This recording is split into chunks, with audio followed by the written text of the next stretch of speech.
हम शहीद होना पसंद करते हैं, लेकिन पुलिस की लाठियों से भगत सिंह को मानने वाले पूरा बहुजन समाज शर्मिंदा है।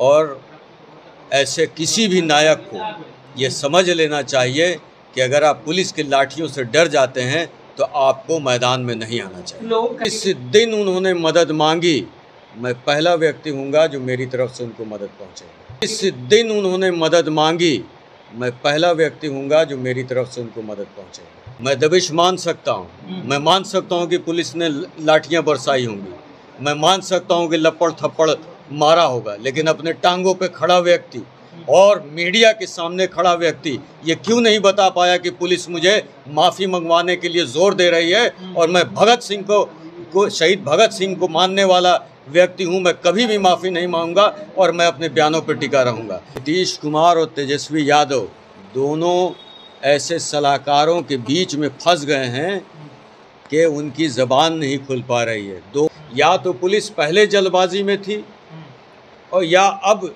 जो है वो पूरे प्रभाव में आ चुकी है। इसलिए मैं पूरी तरह से सीबीआई जांच की मांग करता हूं। बिल्कुल भरोसा नहीं है, रत्ती भर का भरोसा नहीं है, 1% भरोसा नहीं। जिस तरह एसपी जैसा जिम्मेदार व्यक्ति अगर एक मृत बच्ची की कैरेक्टर, जब तक सीबीआई जांच नहीं होगी और बहन रूपा को इंसाफ नहीं होगा, भीम आर्मी और आज़ाद समाज पार्टी में जितने उनके भाई हैं वो सब डट कर खड़े रहेंगे। गोल्डन दास जी से सहानुभूति है मेरी।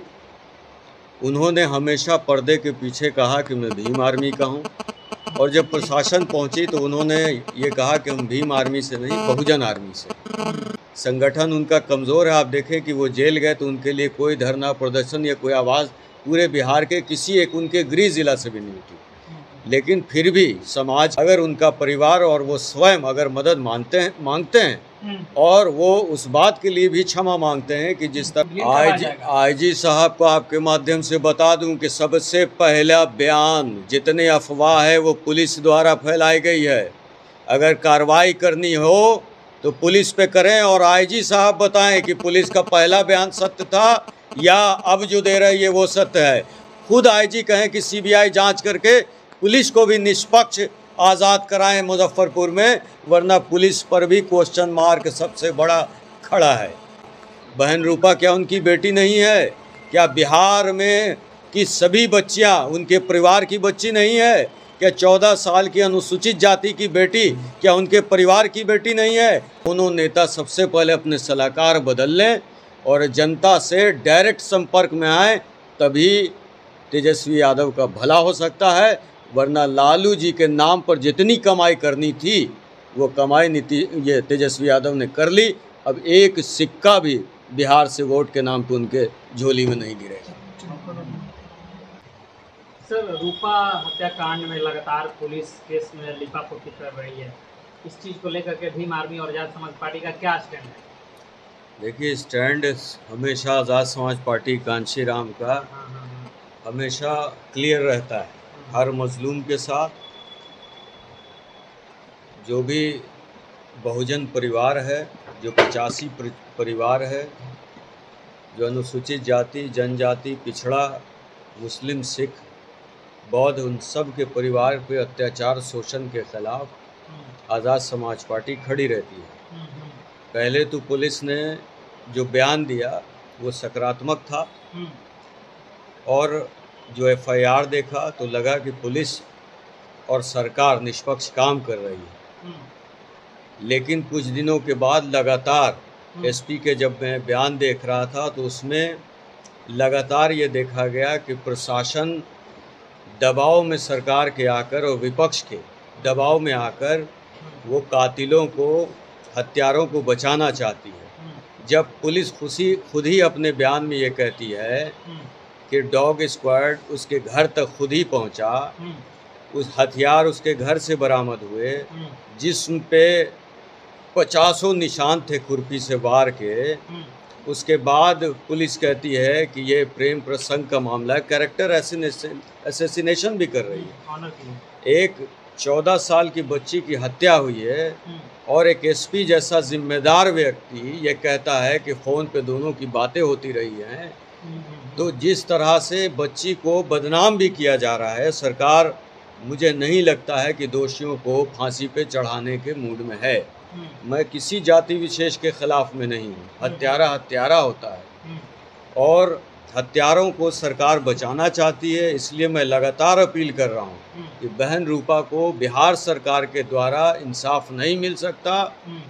आज के दिन में जब साइंस इतना डेवलप है कि 1000 साल पहले की मम्मी अगर निकल आए तो उसकी डेट ऑफ बर्थ निकाली जा सकती है, ऐसे में एक स्कूल के प्रमाण पत्र को दिखाकर उसको 14 वर्ष से 19 साल वर्ष को साबित करने में लगी है, तो आप सोचिए कि किस तरह से केस को कमज़ोर करने का काम कर रही है। या तो पुलिस पहले जल्दबाजी में थी और या अब जो है वो पूरे प्रभाव में आ चुकी है। इसलिए मैं पूरी तरह से सीबीआई जांच की मांग करता हूं और बिहार सरकार के सारे वक्तव्य को, जितनी भी जांच अभी हुई है, सबको नकारते हुए सीबीआई जांच की मांग करता हूं।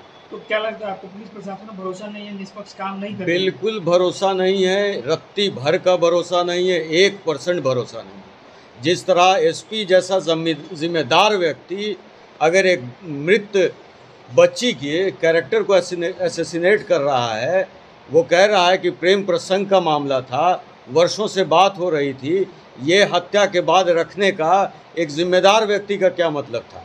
इसका मतलब ये था कि जो बिहार में आक्रोश था लोगों के बीच में, उस आक्रोश को ख़त्म करके एक मरी हुई बच्ची के कैरेक्टर पे उंगली उठा रहा है।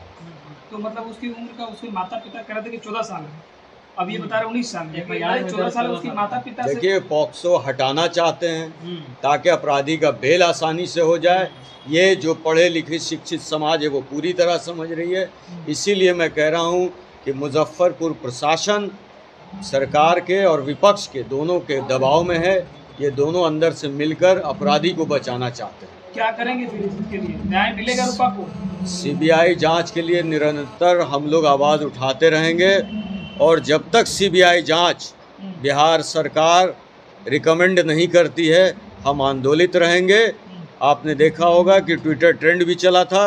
अब मैं 11 की, चूँकि दिल्ली में हमारा महाआंदोलन है, उसके बाद से धरना और प्रदर्शन शुरू होगा। जब तक सीबीआई जांच नहीं होगी और बहन रूपा को इंसाफ नहीं होगा, भीम आर्मी और आज़ाद समाज पार्टी में जितने उनके भाई हैं वो सब डट कर खड़े रहेंगे। मुजफ्फरपुर घटना में गोल्डन दास भी गए थे न्याय के लिए, वहाँ लाठी चली, गोल्डन दास को गिरफ्तार किया गया। तो गोल्डन दास के बारे में लोगों का सवाल था कि इस पर कोई दलित के जो संगठन है, पार्टियाँ हैं, जो नेता हैं, वो बोलते नहीं है गोल्डन दास के बारे में, क्योंकि गोल्डन दास भी दलितों की लड़ाई लड़ा, बहुजनों की लड़ाई लड़ा। तो आपका क्या इस पे स्टैंड है गोल्डन दास? गोल्डन दास जी से सहानुभूति है मेरी। उन्होंने हमेशा पर्दे के पीछे कहा कि मैं भीम आर्मी का हूँ, और जब प्रशासन पहुँची तो उन्होंने ये कहा कि हम भीम आर्मी से नहीं, बहुजन आर्मी से। तो पहले उनको संगठन पे अपने काम करना चाहिए था। संगठन उनका कमज़ोर है। आप देखें कि वो जेल गए तो उनके लिए कोई धरना प्रदर्शन या कोई आवाज़ पूरे बिहार के किसी एक उनके गृह जिला से भी नहीं उठी। लेकिन फिर भी समाज के हर व्यक्ति के साथ हम खड़े हैं। अगर उनका परिवार और वो स्वयं अगर मदद मांगते हैं और वो उस बात के लिए भी क्षमा मांगते हैं कि जिस तरह से वो माननीय राष्ट्रीय अध्यक्ष भाई चंद्रशेखर आज़ाद जी पे आपत्तिजनक बयान भी दिए कि वो उत्तर प्रदेश से हैं, फलाने से हैं, धमकाने से हैं। नेता जो है बाबा साहब भीमराव अम्बेडकर भारत ही नहीं विश्व के नेता हैं। मानवर कांशीराम पूरे भारत के और विश्व के नेता हैं।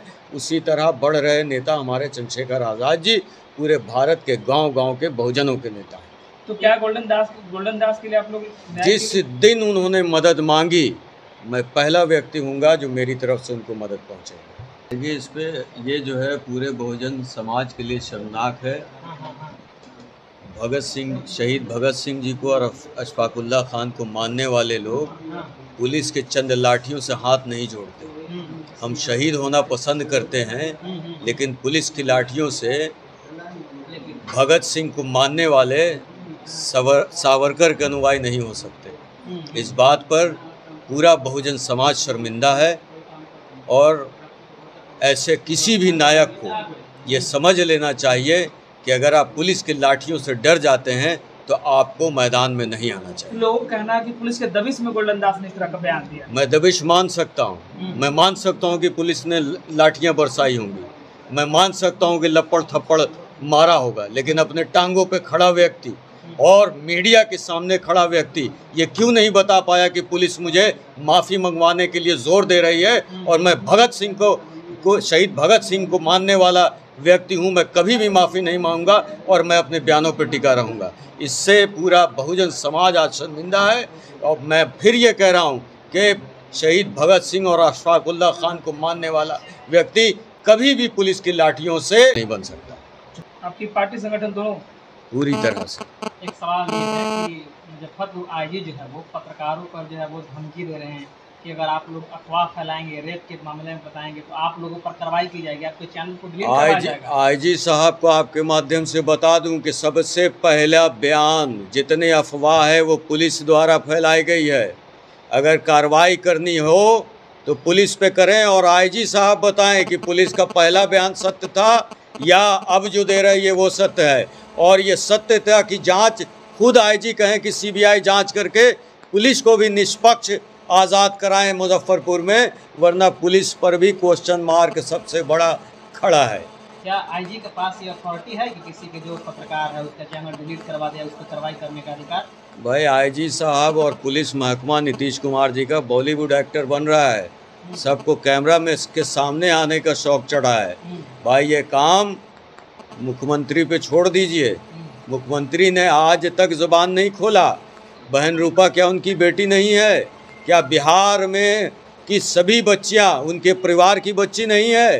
क्या 14 साल की अनुसूचित जाति की बेटी क्या उनके परिवार की बेटी नहीं है?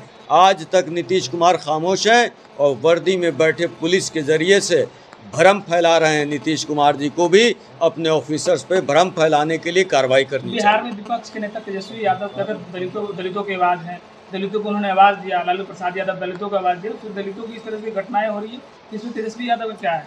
नीतीश कुमार और तेजस्वी यादव दोनों ऐसे सलाहकारों के बीच में फंस गए हैं कि उनकी ज़बान नहीं खुल पा रही है। दोनों नेता सबसे पहले अपने सलाहकार बदल लें और जनता से डायरेक्ट संपर्क में आए, तभी तेजस्वी यादव का भला हो सकता है। वरना लालू जी के नाम पर जितनी कमाई करनी थी वो कमाई ये तेजस्वी यादव ने कर ली। अब एक सिक्का भी बिहार से वोट के नाम पे उनके झोली में नहीं गिरेगा।